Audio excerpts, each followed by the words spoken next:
بسم اللہ الرحمن الرحیم سیدنا کریم صلی اللہ علیہ وسلم۔ السلام علیکم خواتین و حضرات، میں ہوں وقاص احمد نون ہوشیار پوری اور آپ دیکھ رہے ہیں میرا یوٹیوب چینل کتاب نامہ۔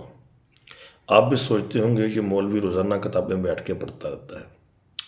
ناظرین، میرا اس چینل بنانے کا ایک ہی واحد مقصد تھا کہ میں جو کتابیں لکھی گئی ہیں ہمارے رائٹرز نے، جو اعلیٰ پائے کے رائٹرز ہیں، وہ کتابیں آپ لوگوں تک پہنچاؤں۔ میں جانتا ہوں اس کے ویوز بہت کم ہوں گے۔ میری ایک اللہ تعالیٰ نے ایسی ہیبٹ بنائی ہے، میں ویوز زیادہ لینے کے لیے کوئی غلط کام نہیں کر سکتا۔ میرے دوسرے چینلز بھی ہیں، ٹرو پیٹریٹ ہے، اس پہ کرکٹ، پولیٹکس اور ذکر اور دین کی باتیں، ایک لہندہ پنجاب سونا پنجاب ہے، پنجاب کے حوالے سے باتیں ہوتی ہیں، اور ایف سی کے ریل اسٹیٹ ہے پراپرٹی کے حوالے سے، اور یہ کتاب نامہ۔ تو الحمدللہ اللہ پاک کا شکر ہے، اللہ پاک نے صحیح طریقے سے کام کرنے کو توفیق دی ہے۔ تو امید کروں گا 1 لاکھ دن یہ چینل بھی سپر ہٹ ہوگا۔ 1 مہینے میں نہیں ہوگا، 2 میں نہیں ہوگا، سال میں ہو جائے گا، ہوگا ضرور انشاءاللہ۔ آئی ول ورک ہارڈ، اور آپ لوگوں کا تعاون درکار ہے، تو اسٹے ٹیون۔ شروع کرتے ہیں الکھ نگری صفحہ نمبر 20 سے۔ فکر تونسوی۔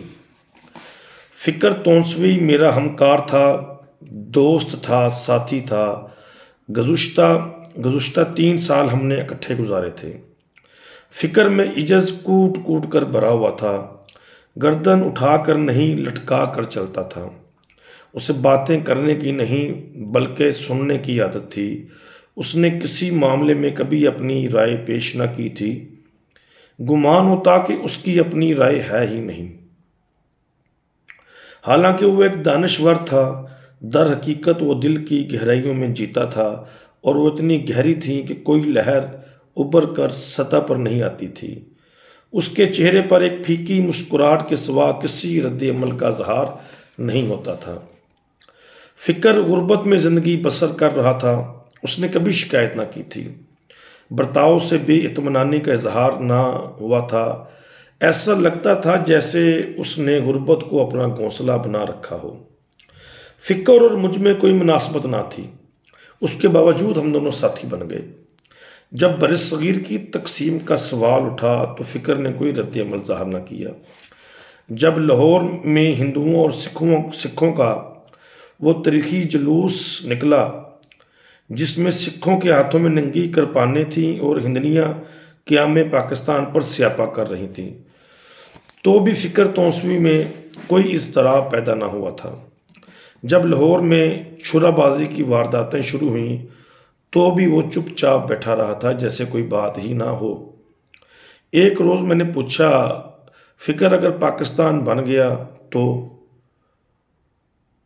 کیا؟ اس نے پوچھا، تو تم کیا کرو گے؟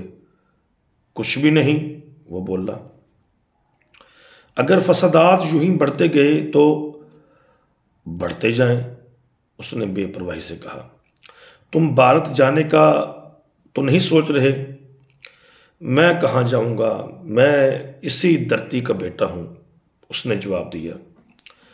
واقعی فکر تونسوی اسی دھرتی کا بیٹا تھا۔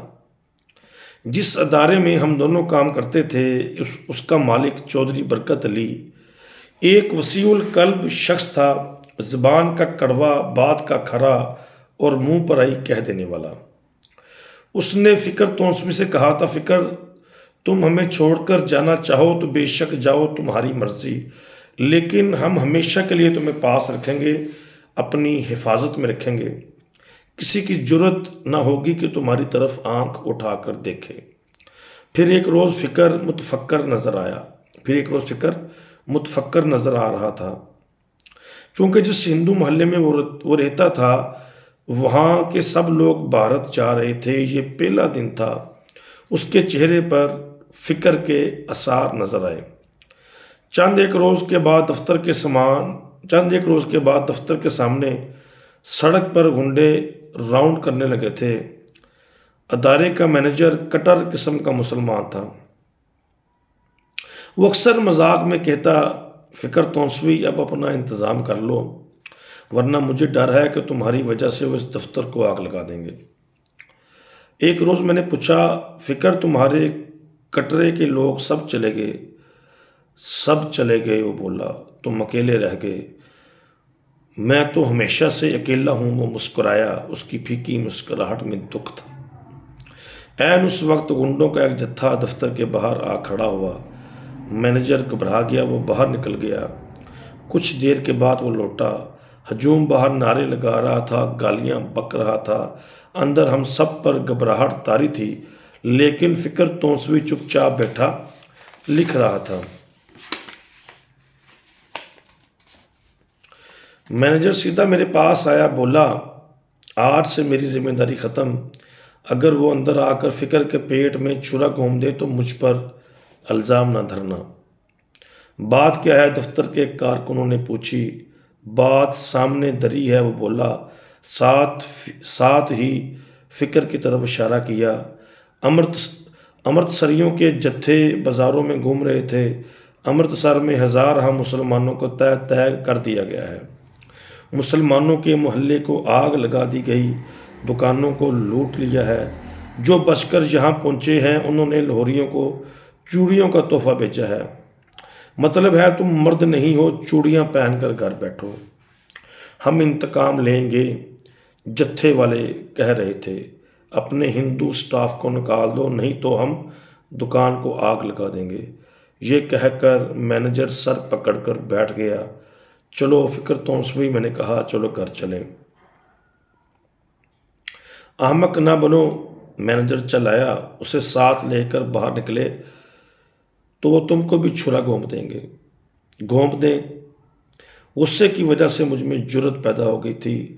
میں مسلمان نہیں ہوں، یہ میری دلیری نہ تھی بلکہ خوف کی انتہا تھی۔ خوف حد سے بڑھ جائے تو انسان ڈسپریٹ ہو کر بے خوف ہو جاتا ہے۔ یہ دوستی کا جذبہ بھی نہ تھا اور قربانی کے جذبے سے تو میں سراسر کوڑا تھا۔ یہ صرف ضد تھی، غصہ تھا، مسلمانوں کے خلاف غصہ۔ جی معزز سامعین، صفحہ نمبر 22 یہاں تک پڑھا ہے، دیکھتے رہیں کتاب نامہ۔ شکریہ یا حی یا قیوم۔